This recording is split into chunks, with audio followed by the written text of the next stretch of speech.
It's early July 2019. Federal Reserve Chairman Jay Powell is sitting in front of Congress testifying as he's obligated to twice every year because of Humphrey Hawkins. And he's telling Congress he's getting cold feet on the economy. The numbers are coming in and they don't look all that good. More importantly, the US economy is appearing weaker because the rest of the global economy looks really, really shaky. And so he tells Congress what they already knew, which was the Fed is going to start cutting interest rates after having raised them only a few months before, back in December of 2018. And he laid out his reasoning to Congress, and I'll read it for you here. In our June meeting statement, we indicated that in light of increased uncertainties about the economic outlook and muted inflation pressures, we would closely monitor the implications of incoming information for the economic outlook and would act as appropriate to sustain the expansion. Many FOMC participants saw that the case for a somewhat more accommodative monetary policy had strengthened. That's the rate cuts. Since then, based on incoming data and other developments, it appears that uncertainties around trade tensions, the trade wars, and concerns about the strength of the global economy continue to weigh on the U.S. economic outlook. So within a matter of weeks from that testimony, Jay Powell and the FOMC began cutting interest rates. And if you also remember, a couple months after that, they got into the QE business again, although they didn't call it QE. We had that repo problems and it was not QE. But either way, the Fed was in the stimulus business because the economy was so weak. So, Mr. Stephen Van Metre, we're going to play a little bit of a game here to start out. 2019, Jay Powell, the FOMC, they say the economy sucks and it's likely to get worse. We need to do something about it.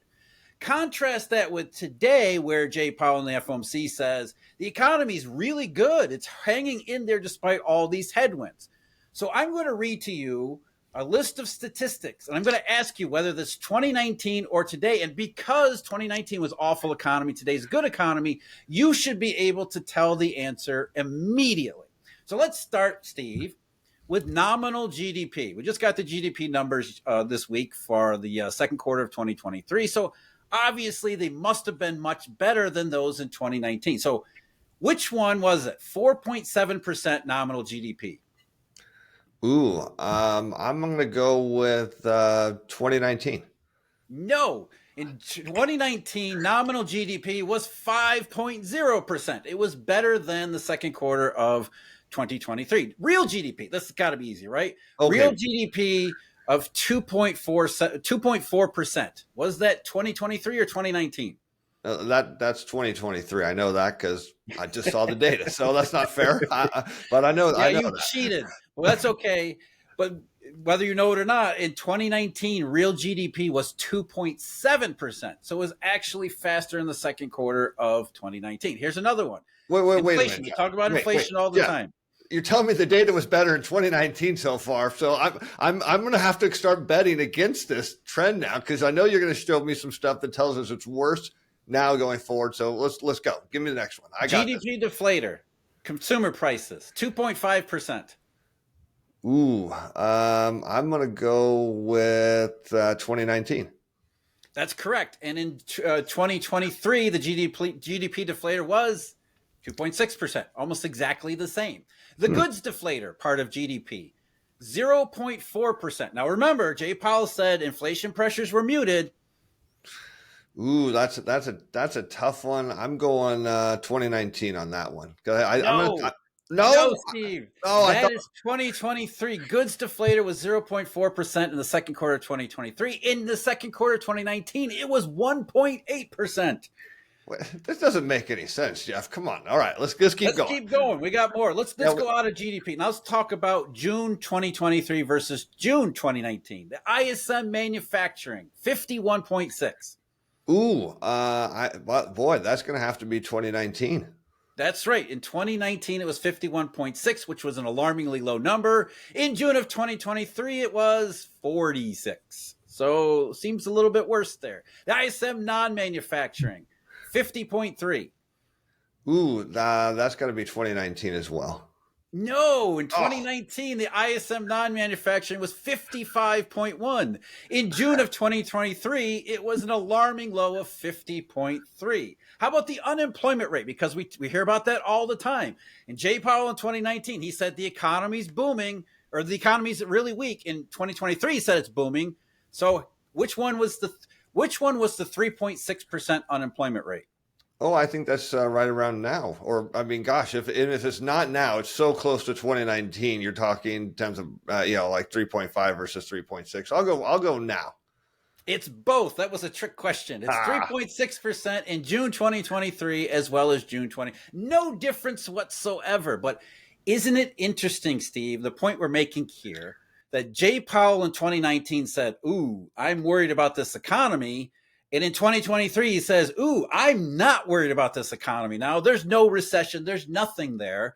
I'm not going to even think about cutting rates." When we look around the economic statistics, and in many ways, in a lot of ways, especially outside the United States, it looks a lot worse than 2019. What gives here? well, I guess the good thing is raising or lowering the federal funds rate doesn't actually make a difference. So, I mean, does it really matter here? No, I think what matters is more a perception from the Fed's eyes here that, hey, the economy is strong and rebounding. So, like I almost suggest, Jeff, that there something that they know in their private conversations with different businesses and CEOs that says, hey, we know our data right now isn't that good, but that there's some things we see coming that you need to be optimistic about. And maybe that's what it is. I doubt it.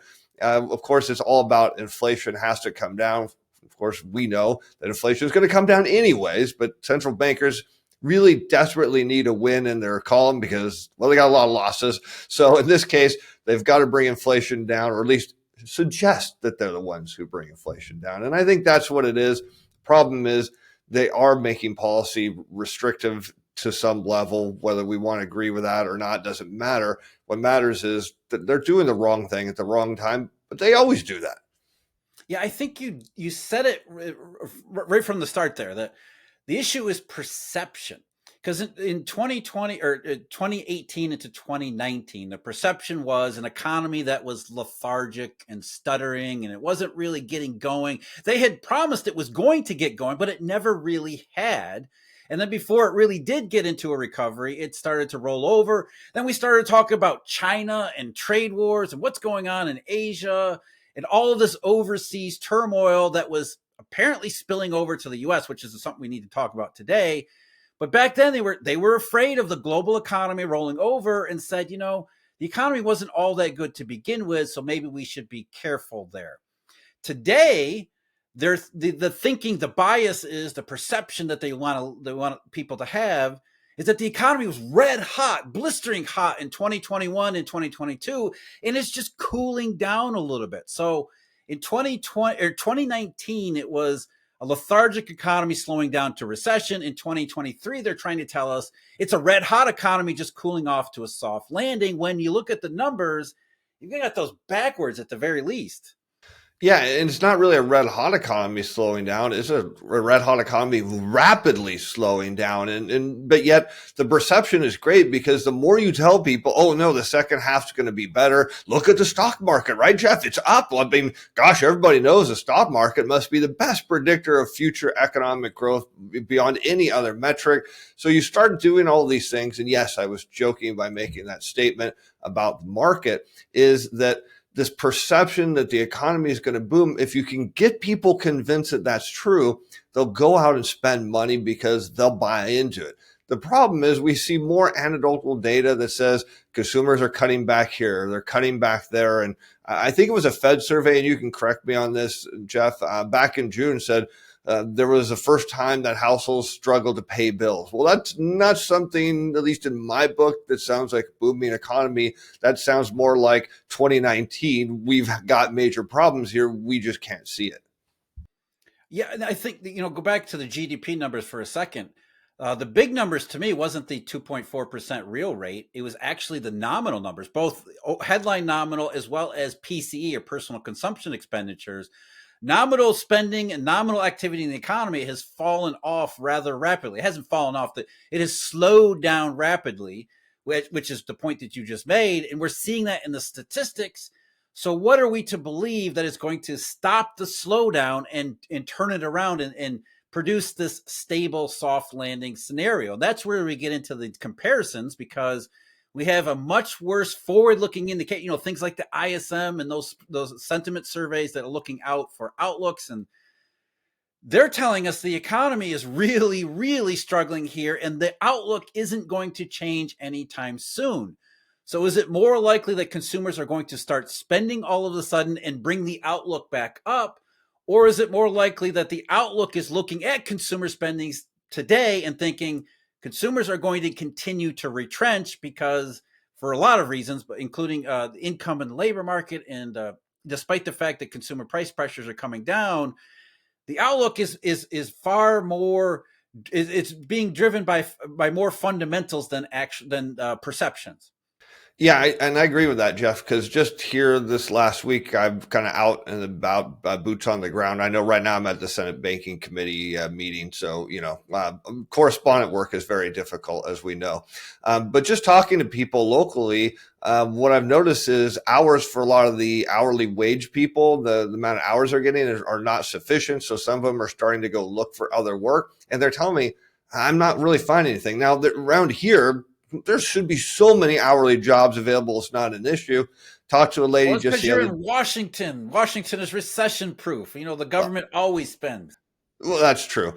I was talking to a lady the other day. She said her friend just lost her job. She's been going and putting out applications like crazy. Can't get one call back. And I thought, well, that's really interesting that, all of a sudden it went from plethora of jobs to all of a sudden it seems to be drying up. And that, to me, tells me that the survey data is spot on. I think in terms of the future projections, and I see some of the survey data saying the future is looking good.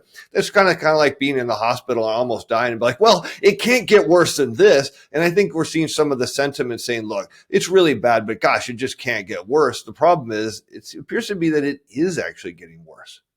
We also have to consider, like Jay Powell was doing in 2019 for once, the global economy. Let's look around at what everybody else is doing, what they're all experiencing, which the rest of the world is in much, much worse shape than the US is today, and in much, much worse shape than everybody else was in 2019. The Chinese, we've talked about them a number of times. The statistics in China are pretty ugly and awful, to the point that the government there is actually reshuffling top positions. Yi Gang, the head of the PPOC, was just let go unceremoniously and replaced with Pang Gongsheng for reasons that we could talk about it for a long time. The Chinese foreign minister suddenly disappeared, and turns out he was replaced. So it's not really going well in China. Europe was in recession to start the year. There was some hope that maybe Europe would get out. We just got German GDP statistics, which showed that no, Germany didn't really get out of the recession. We had really slightly negative quarter, fourth quarter, first quarter, and then the second quarter of 2023 was basically zero. So Germany's not looking good. And as you know, Steve, China, Germany, Japan, South Korea, that's one that you follow very closely. Those are all bellwether indications about the global economy. And as Jay Powell noticed and was factoring in 2019, this is globally synchronized. So if there's trouble around the world, it's going to be trouble for the U.S. Yeah, and I think part of the problem for the Fed this time was they were talking up rates after the last meeting so much. They're almost, well, we paused, but we really wanted to hike. And yeah, we're going to hike, that they boxed themselves into it at this meeting to the point where if they didn't hike, they had to come up with a laundry list of excuses and saying, hey, you know what? China's slowing down, so we're going to pause rates. Yeah, Americans aren't going to buy that story at all for a second. It would actually set off some alarm bells saying, hey, wait a minute. The Fed knows something's wrong here. So they were forced to hike. Whether or not it was the right move or not, I don't think it was. But nevertheless, it's all about perception. The challenge is, and you know this, Jeff, and I know our audience it really understands this, is that inflation doesn't just go straight down unless things really are broken. So they could have just come out and said, hey, you know what? Inflation is going on the right trend. We can always hike at some future meetings. We're going to give this a little more time. And if it's wrong, we can always do a 50 basis point hike if we really feel that that's going to solve the inflation problem. Not that it will, but the Fed could have done a lot of different things here to kind of mask this, but the problem is they come out after these meetings and they run their mouths to the point where they have no choice. I think the best move would be back in the bygone era where you had a meeting, they said what they were going to do, and then you didn't hear from them. It's really hardly at all between the next meeting. That's the problem. I know they're going to be out probably tomorrow talking about how they want to raise rates more, but we'll be interested to see what they do. But I think there's a pause coming up pretty quick. Well, I think you're giving them way too much credit here because, as we've talked about before, they should have sat in March of 2022 and said, we're going to hike rates X number of basis points or X percentage points. And that's it. That's all it needs. We need, 4 or 5% in federal funds targets, and that will do it. Everything will be just fine. But that's not what happens. These people are responding to incoming economic data, not monetary data, but incoming economic data, and then trying to assess the situation. As you always say, they're trying to drive a car with this windshield completely blocked out and looking in the rear view, in the side mirrors, which is exactly what it sounds like, because every time you hear a Fed politician, they are politicians. Every time you hear one of them talk, it sounds like they're just making it up as they go, because they are. One final comparison, Steve, to 2019 today, which I think we need to highlight, and that's the yield curve. Money curves, futures curve. So Jay Powell was negative on the economy. So the market must have been deeply pessimistic in 2019. Jay Powell is very constructive on the economy today. Tight labor market, inflationary pressure. So I'm thinking the yield curve today must be pretty steep and positive, whereas in 2019 it was probably really negative. You would absolutely think that would be 100% true, Jeff. But of course, actually the opposite. We know going back in 2019, Fed Chair Powell was worried about the yield curve and kind of suggested that he was worried about it. Today, he could care less. It might as well keep going negative because he doesn't think it makes a difference. Of course, we know that money curves are always right. Maybe not tomorrow or maybe not yesterday because they're not a timing mechanism. They just tell you what to see the future's coming. And well, if they're right, well, it tells us the future does not have inflation or the growth the Fed is expecting. Well, Steve, that the Fed loves the yield curve when it tells it what it wants to hear. The near-term forward spread is great until it inverts, and then we never hear from it again. Yeah, I think, let's just leave it there. The economy in 2019 was yes, it was weak and going in the wrong direction, but we are in a much worse situation today. And I think that's what we want people to realize, despite the fact that everybody's going to be talking about the soft landing. Even the Fed was afraid back in 2019. If you want more discussion between me and Steve about the yield curve, check out the video at the link below. And as always, thank you very much for joining me. Huge thank you, Eurodollar University subscribers, and of course, our Eurodollar University members. Until next time, take care.